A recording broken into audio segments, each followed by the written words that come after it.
बृहस्पति देव की पूजा और व्रत कथा से होगी ये मनोकामना पूरी। बृहस्पति या गुरु की बुद्धि और शिक्षा को देवता माना जाता है। गुरुवार को बृहस्पति देव की पूजा करने से धन, विद्या, पुत्र व अन्य मनोवांछित फल की प्राप्ति होती है। गुरुवार को भगवान बृहस्पति की पूजा का विधान है। इस पूजा से परिवार में सुख शांति रहती है और जल्द विवाह के लिए भी गुरुवार का व्रत किया जाता है। गुरुवार व्रत की विधि क्या है? गुरुवार की पूजा विधि विधान के अनुसार की जानी चाहिए। व्रत वाले दिन सुबह उठकर बृहस्पति देव का पूजन करना चाहिए। बृहस्पति देव का पूजन पीली वस्तुओं और पीले फूल, चने की दाल, मुनक्का, पीली मिठाई, चावल, हल्दी चढ़ाकर भी किया जाता है।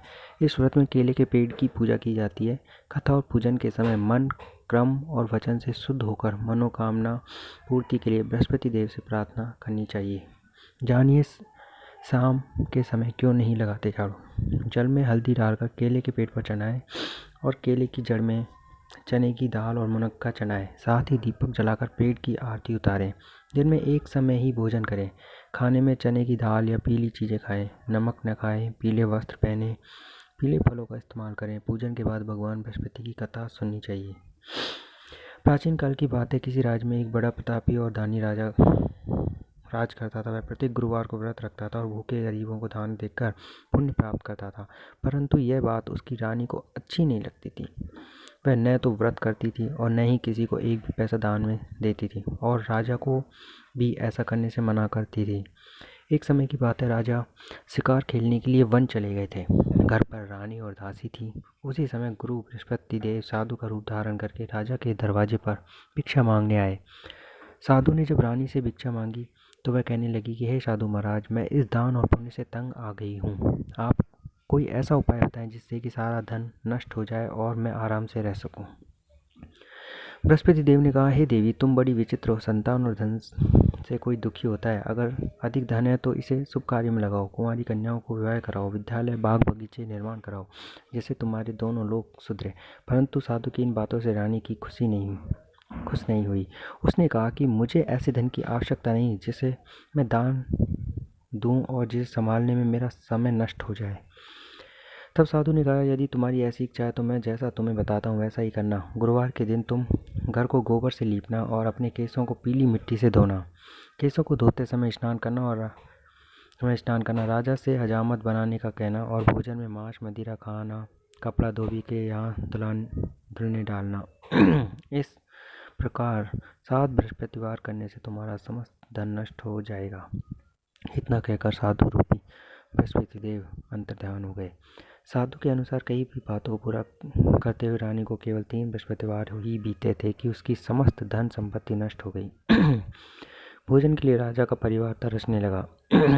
तब एक दिन राजा ने रानी से बोला कि हे रानी, तुम यहीं रहो, मैं दूसरे देश को जाता हूँ, क्योंकि यहाँ पर सभी लोग मुझे जानते हैं, इसलिए मैं कोई छोटा कार्य नहीं कर सकता। ऐसा कहकर राजा प्रदेश चले गया।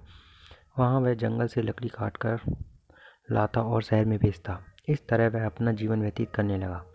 इधर राजा के प्रदेश जाते ही रानी और दासी दुखी रहने लगी। एक बार जब रानी और दासी को 7 दिन तक बिना भोजन के रहना पड़ा तो रानी ने अपनी दासी से कहा, हे दासी, पास ही के नगर में मेरी बहन रहती है।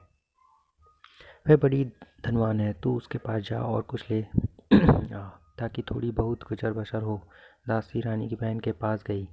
उस दिन गुरुवार था। रानी की बहन उस समय बृहस्पतिवार व्रत की कथा सुन रही थी। दासी ने रानी की बहन को अपनी रानी का संदेश दिया, लेकिन रानी की बड़ी बहन ने कोई उत्तर नहीं दिया। जब दासी को रानी की बहन से कोई उत्तर नहीं मिला तो वह बहुत दुखी हुई और उससे क्रोध आया।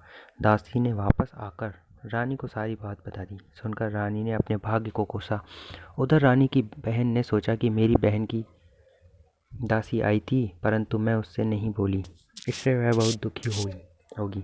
कथा सुनकर और पूजन समाप्त करके वह अपनी बहन के घर आई और कहने लगी, हे बहन, मैं बृहस्पतिवार का व्रत कर रही थी।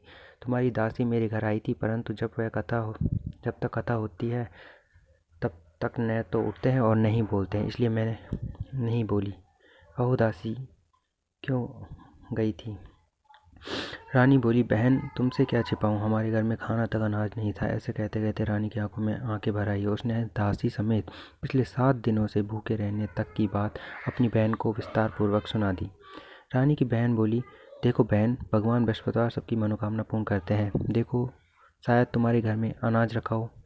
पहले तो रानी को विश्वास नहीं हुआ, पर बहन के आग्रह करने पर उसने अपनी दासी को अंदर भेजा और उसे सचमुच अनाज से भरा एक घड़ा मिल गया। ये देखकर दासी को बड़ी हैरानी हुई। दासी रानी से कहने लगी, हे रानी, जब जब हमको भोजन नहीं मिलता तो हम व्रत ही तो करते हैं, इसलिए क्यों न इनसे व्रत और कथा की विधि पूछ ली जाए, ताकि हम भी व्रत कर सकें। तब रानी ने अपनी बहन से बृहस्पतिवार व्रत के बारे में पूछा। उसकी बहन ने बताया, बृहस्पतिवार के व्रत में चने की दाल, मनोका, विष्णु भगवान को केले की जड़ में पूजन करें तथा दीपक जलाएं, व्रत कथा सुने और पीला भोजन ही करें। इससे बृहस्पति देव प्रसन्न होते हैं। व्रत और पूजन विधि बताकर रानी की बहन अपने घर को लौट आई। 7 दिन बाद जब गुरुवार आया तो रानी और दासी ने व्रत रखा और घुड़साल में जाकर चना गुड़ लेकर आई। फिर उसने केले की जड़ और विष्णु भगवान का पूजन किया। अब पीला भोजन कहाँ से आए, इस बात को लेकर दोनों बहुत दुखी थी। चूँकि उन्होंने व्रत रखा था, इसलिए बृहस्पति देव उनसे प्रसन्न थे। इसलिए वे एक साधारण व्यक्ति का रूप धारण कर 2 थालों में सुंदर पीला भोजन दासी को दे गए। भोजन पाकर दासी प्रसन्न हुई और फिर रानी के साथ मिलकर भोजन ग्रहण किया। उसके बाद वे सभी गुरुवार को व्रत और पूजन करने लगी। बृहस्पति भगवान की कृपा से उनके पास फिर से धन संपत्ति आ गई, परंतु रानी फिर से पहले की तरह आलस्य करने लगी। तब दासी बोली, देखो रानी, तुम पहले भी इस प्रकार आलस करती थी, तुम्हें धन रखने में कष्ट होता था, इस कारण सभी धन नष्ट हो गया। अब जब भगवान बृहस्पति की कृपा से धन मिला है तो तुम्हें फिर से आलस हो रहा है। रानी को समझाते हुए दासी कहती है, बड़ी मुसीबत के बाद हमने यह धन पाया है, इसलिए हमें दान पुण्य करना चाहिए, भूखे मनुष्यों को भोजन कराना चाहिए।